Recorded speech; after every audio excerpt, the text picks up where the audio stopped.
Hey there, I'm Ava, the artist that all the newspapers and critics have been talking about for the past 6 months. I live in a cozy apartment with canvases piled up like old newspapers in every corner. Today, I'm dragging my feet at another one of those art exhibitions where people with more money than sense pretend to understand art.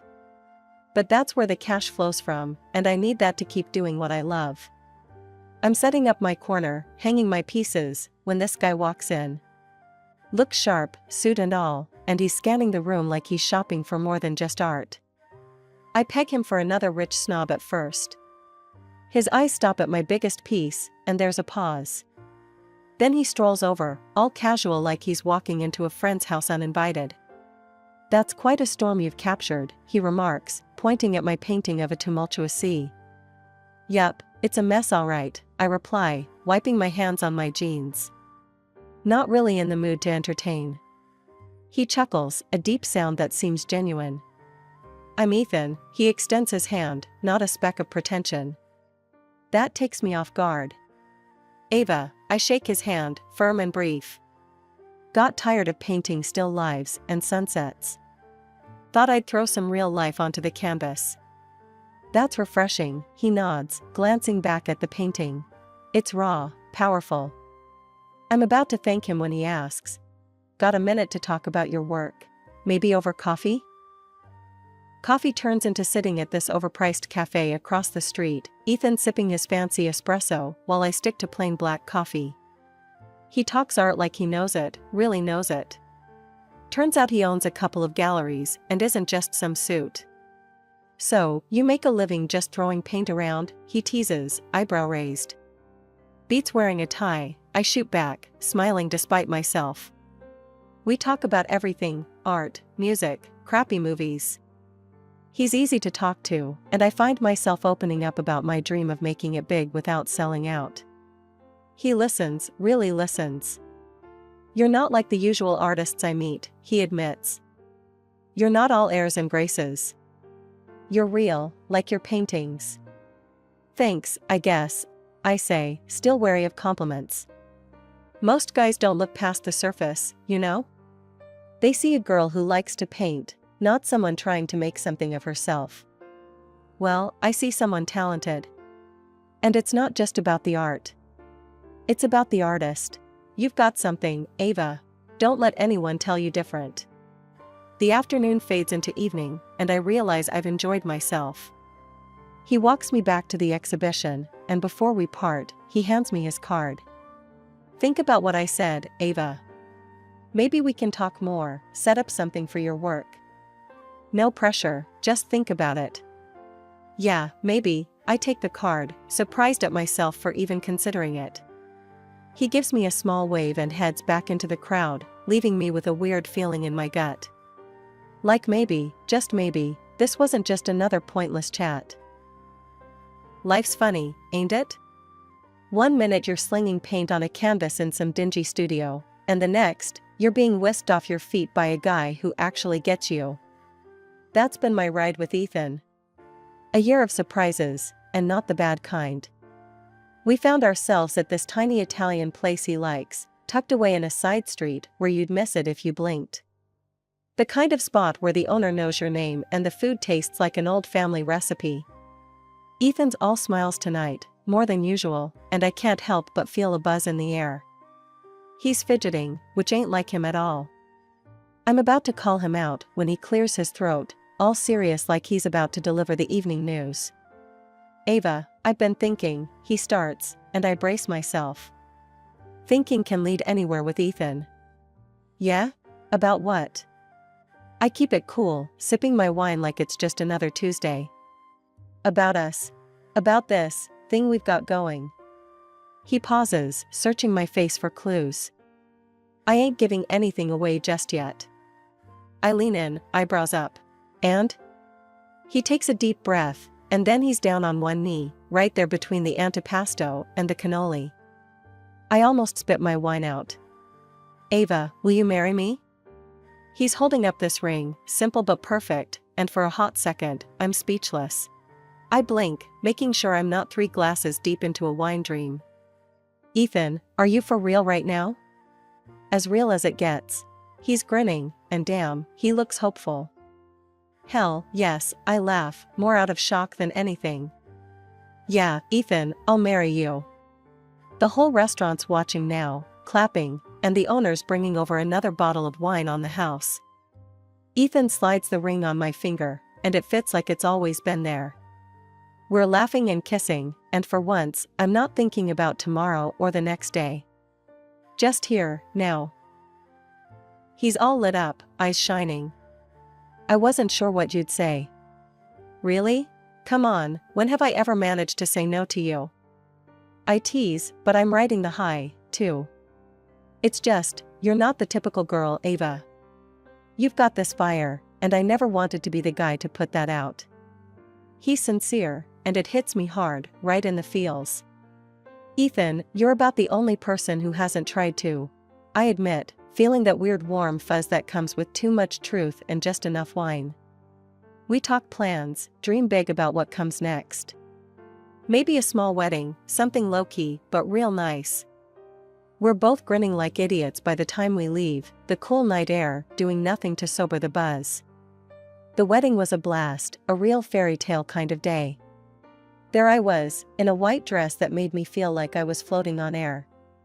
Even Jane, my agent and old pal, was all teary-eyed, telling me how she was kindly jealous and throwing around big smiles. It felt like everything was falling right into place. Life with Ethan started out like we were living some kind of dream. We set up house together, and those early days felt full of promise. I was on fire creatively, spending long hours in my studio across town, splashing my thoughts and moods across canvases that just kept piling up. Ethan was all praises then, always saying how amazed he was at what I could create and how hard I worked. But you know how it is, the honeymoon phase doesn't last forever. It wasn't long before I started noticing a shift in Ethan. At first, it was just little signs, like him coming off a bit sharp over dinner or fussing over small stuff that didn't matter. Then it got more intense, especially about my paintings. Why don't you just sell some of these, Ava? He'd start in, his tone more accusing than questioning.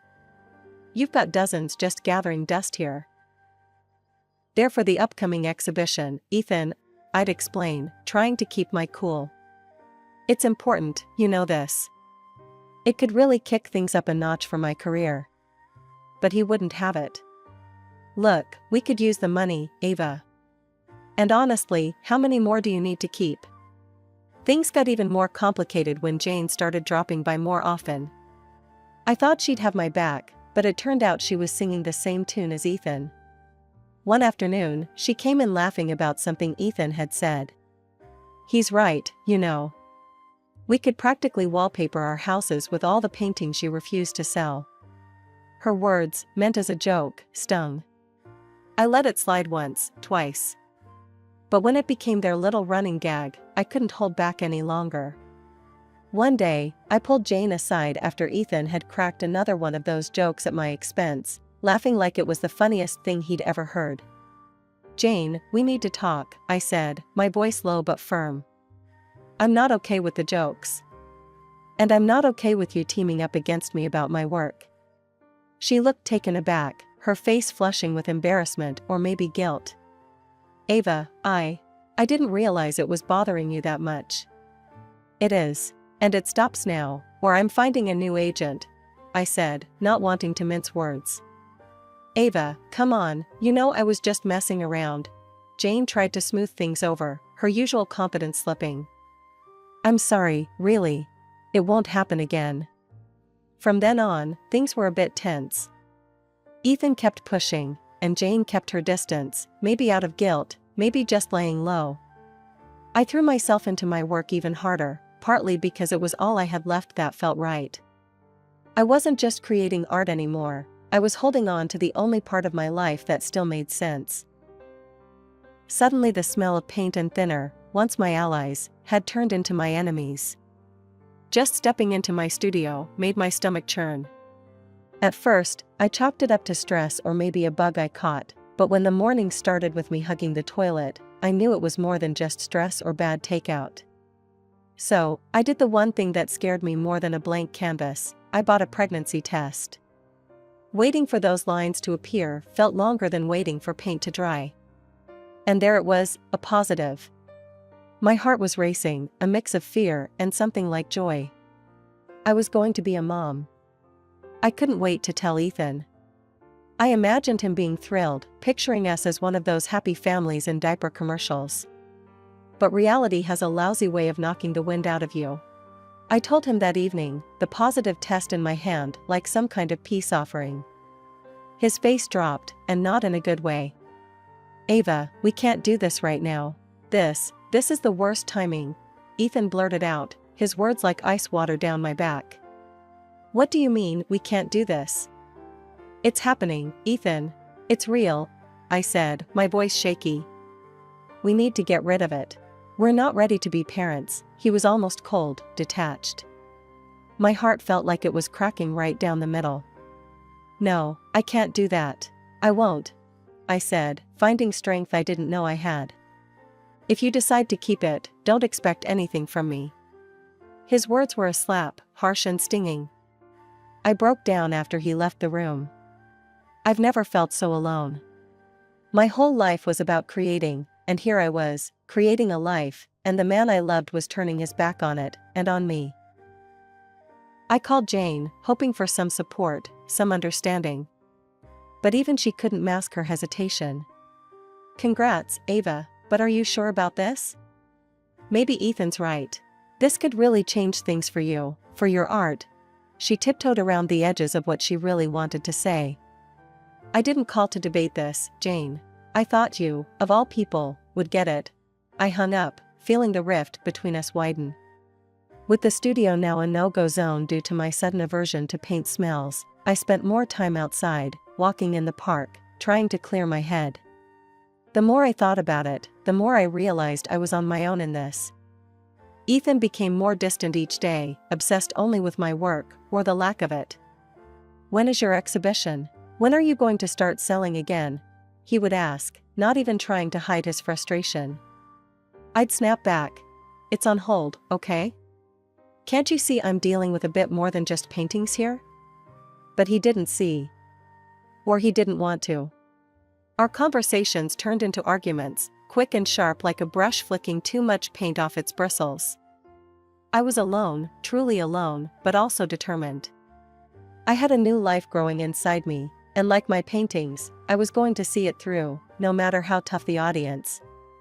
After weeks of battling morning sickness and steering clear of my studio, the day I felt like myself again, I couldn't wait to get back to my sanctuary. The smell of paint no longer made my stomach turn, and I was eager to lose myself in my work once more. But as soon as I stepped in, something felt off. A quick glance around, and I noticed gaps where there shouldn't be. Some of my paintings were missing. Panic knotted in my chest. I racked my brain. Had I moved them? Sold them and forgot? No way, I would remember selling my own work. I darted to the old PC tucked in the corner, the one hooked up to the security cameras I had installed years back when a local punk thought it'd be fun to tag the warehouse. I never thought I'd need them for anything more than scaring off vandals. Fast forward through hours of nothing, and then, there he was, Ethan, looking sketchy as hell. He was lifting my paintings, one by one, and then walking out. My heart raced. What the hell was he doing? Was he selling my work on the side? But why? I sat back, feeling like I'd been punched. I couldn't confront him, not yet. I needed more info. I grabbed my phone and dialed the number of a private investigator I'd found online, someone with good reviews who didn't look like they'd spill the beans for a quick buck. "Yeah, I need someone tailed. My husband. I think he's up to something bad," I told the PI, my voice a mixture of anger and disbelief. "Understood. We'll start following him today and keep you updated," the PI assured me. For the next 3 weeks, I was on edge, pretending everything was normal around Ethan while waiting for the investigators' calls. He updated me regularly, and the news wasn't good. Ethan was neck-deep in debt, something about bad business deals and loans coming due. It turned out he was using my paintings to keep his creditors at bay. The worst part? Jane was in on it. The two of them were a team, selling my originals and replacing them with fakes. The PI even got photos of them together, laughing, looking way too cozy. My friend and my husband, stabbing me in the back while smiling to my face. When I was alone, I'd replay their conversations in my mind. I told you, Ava will never notice. She trusts us completely. Ethan's voice, smug and confident. Yeah, she's too stupid to notice anything even under her nose, Jane's reply, dripping with disdain. Their betrayal burned in my chest, a constant ache. But I pushed the pain down and focused on my plan. I couldn't tip them off that I knew. I started checking each of my paintings, comparing them to the photos I had on my computer. One by one, I identified the fakes. They were good, but not good enough to fool the artist's eye. I marked each replaced painting discreetly, deciding to keep this to myself until the exhibition. I wanted to expose them publicly, to show everyone their true faces. The day of the exhibition finally arrived. I was a bundle of nerves and anticipation. Everything had to be perfect, not just the art on the walls, but the performance I was about to put on. Dressed elegantly, accentuating my now noticeable pregnancy, I felt powerful, like a storm ready to break. The gallery was buzzing with guests when I arrived. Reporters, art critics, potential buyers, and everyday art lovers filled the space. Ethan and Jane were there too, mingling, laughing, looking like the picture of innocence. They had no idea what was coming. I took the podium, my hands steady, despite the turmoil inside. Thank you, everyone, for being here today, I began, my voice clear and confident. This exhibition was a labor of love, which, given recent personal challenges, was not easy to prepare. I am grateful for all the inspiration from my fans and the support from the community. The room filled with applause, and I nodded, acknowledging the support. But as the clapping died down, I continued. However, I must disclose something important before we proceed. A hush fell over the room. Cameras raised in anticipation, recording every second. I apologize, but many of my paintings here are fakes. Gasps echoed through the hall, and murmurs swirled like a gust of wind picking up leaves. The person responsible for this betrayal is someone I trusted deeply, my husband, Ethan, and his accomplice, my agent and supposed friend, Jane. The shock was palpable. Ethan's face drained of color, and Jane's eyes widened in panic. I have proof of their deceit. I signaled to the tech guy, and the screen behind me lit up, showing video footage from the workshop. There was Ethan, sneaking out with my original paintings, and then replacing them with fakes. The crowd erupted in whispers. I let them soak it in before I played the audio recordings, the nail in the coffin. Ethan's voice filled the room, mocking my ignorance and detailing their scheme to use my art to settle his debts. Jane's laughter, cruel and dismissive, followed. I was a fool, but not because I didn't know, I said into the mic, my voice firm. But because I trusted without question. That ends today. Reporters swarmed around Ethan and Jane, firing questions faster than bullets. They stumbled over their words, their excuses feeble and unsatisfying. As they tried to leave, the police entered, moving through the crowd and straight to them. They read their rights and cuffed them, all while cameras flashed and recorded every moment. The room erupted into applause, not just for the drama, but for the resilience I'd shown. I stood there, hand on my belly, feeling my daughter kick as if in approval. The fallout from the exhibition scandal turned my life upside down, but this time in a good way. My paintings, once confined to my studio and the occasional gallery wall, were now in high demand. Prices for my work skyrocketed as art lovers clamored to own a piece of the story. With the rush of new attention, my phone was buzzing nonstop. Interviews, talk show invites, and gallery offers flooded in. It was overwhelming but exhilarating. "You're a hot commodity, Ava." My new agent, Mike, chuckled over the phone. He was a straight shooter, recommended by a fellow artist who swore by his honesty. "We've got to strike while the iron's hot." Amidst the chaos, the most profound change came quietly, a baby girl with her mother's stubborn streak and her father's deep blue eyes. Holding her for the first time, I felt a surge of protectiveness. "I'll call you Mia," I whispered. She was my new beginning. The divorce from Ethan was messy, but swift. My lawyer was a bulldog, fighting tooth and nail for every penny of compensation and child support. "He'll pay for what he did, Ava. Not just in cash, he had promised me early on, and he delivered." The day Ethan and Jane were sentenced was a spectacle. The courtroom was packed, the air thick with anticipation. I sat in the front row, Mia cradled against my chest, a silent observer to her parents' past unfolding. Ethan couldn't meet my gaze. He and Jane looked small, deflated, gone was the arrogance and the smug smiles. When the judge handed down the sentence, short prison terms but long-lasting public disgrace, they merely nodded, accepting their fate without a word. Life settled into a new rhythm after that. Mia grew quick as a flash, giggling and babbling her way into everyone's hearts.